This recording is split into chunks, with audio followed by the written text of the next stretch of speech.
Welcome to a new episode of Rich and Raw. Get ready for powerful insights and real strategies to elevate your wealth and impact fast. It's time to get Esther-sized. Let's go. Okay, welcome back, everybody. Rich and Raw. We're on chapter 8, and we're like partway through. So Megan's we only got like 3 pages, but it's super deep. So it's awesome. And we'll back up just a little bit. Yeah, okay. So this is chapter 8, thinking in a certain way. About halfway through the chapter. And remember what was said in a preceding chapter about gratitude. Be as thankful for it all the time as you expect to be when it has taken form. The man who can sincerely thank God for the things which, as yet, he owns only in imagination has real faith.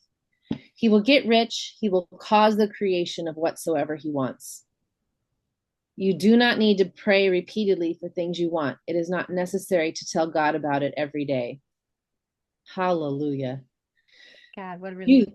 Use not vain repetitions as the heathens do, said Jesus to his pupils. For your Father knoweth that ye have need of these things before ye ask him. I love that. Use not vain repetitions as the heathens do.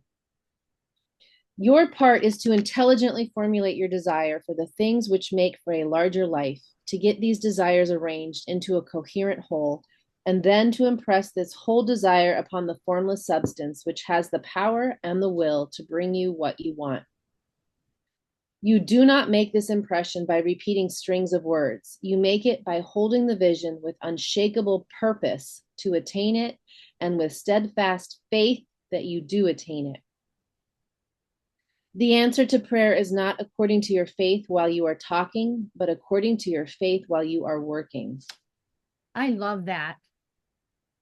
Because to me, it's the difference between the repetition of constantly thinking you need to affirm, and just holding the vision. It's your mindset and your state. Yeah. Kind of like a sculptor. Like whenever I used to work with clay and you had a vision for what you want the bust to look like, the head, you're always visioning it, but you're working while you're visioning it. You're not sitting there going, oh, I really need this to look like this. I really need this to look like this. You're not doing that. But you have to actively engage in the process. Yeah, and you're not even questioning whether or not it's going to end up looking like what you think.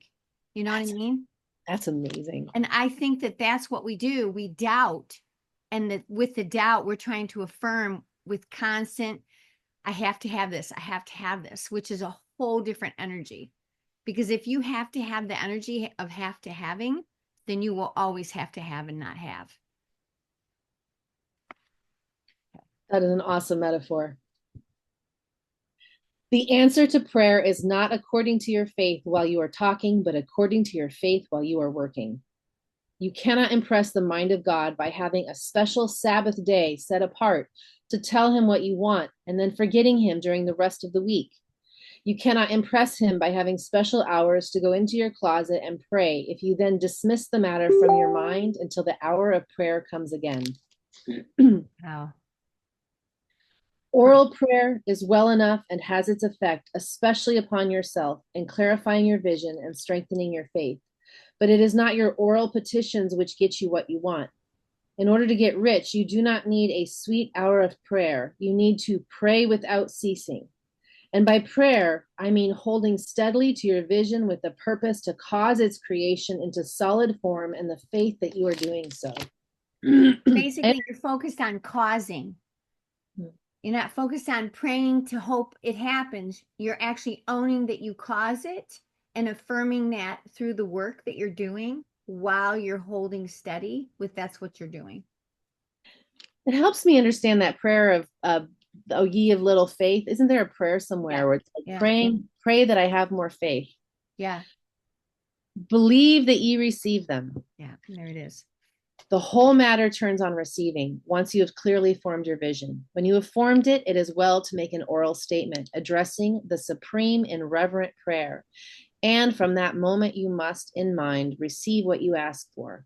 Live in the new house, wear the fine clothes, ride in the automobile, go on the journey, and confidently plan for greater journeys. Think and speak of all the things you have asked for in terms of actual present ownership. Imagine an environment and a financial condition exactly as you want them and live all the time in that imaginary environment and financial condition. Mind, however, that you do not do this as a mere dreamer and castle builder. Hold to the faith that the imaginary is being realized, and to the purpose to realize it. Remember that it is faith and purpose in the use of the imagination which makes the difference between the scientist and the dreamer. And having learned this fact, it is here that you must learn the proper use of the will. Man, that's 2 pages, Megan. Not even. And I already feel a reset. Like literally each little bit that we do this is a shift for, oh yeah. And I was thinking about that this morning. I had a good friend pass away and the funeral's today. And so I was kind of like feeling bad I'm not there. And I thought, well, I'll just pray for them. But then I started to think, what am I going to pray for? Right? Because in a sense, it's already done. She's at peace. And to pray that she's at peace for me is assuming she's actually not. And I'm longing to get something that I know for sure is already true. So instead, I'm just visioning it's going to be a great celebration for what they know to be true. Similar, right? The house is mine. I have it in my head. Even if somebody else owns it, it may show up somewhere else in your, what they say, the form, when you're creating it in the form. So you can't be glued to it. It has to be this. But if you hold the vision for what you know to be true, my tea house exists in Honey Path right now. Right? It's going to happen. It's happening. It happened. So good. Thanks for your time. Chapter 9 next. See you next time. Thanks Take care. for listening. Bye. That's a wrap for today's episode of Rich and Raw.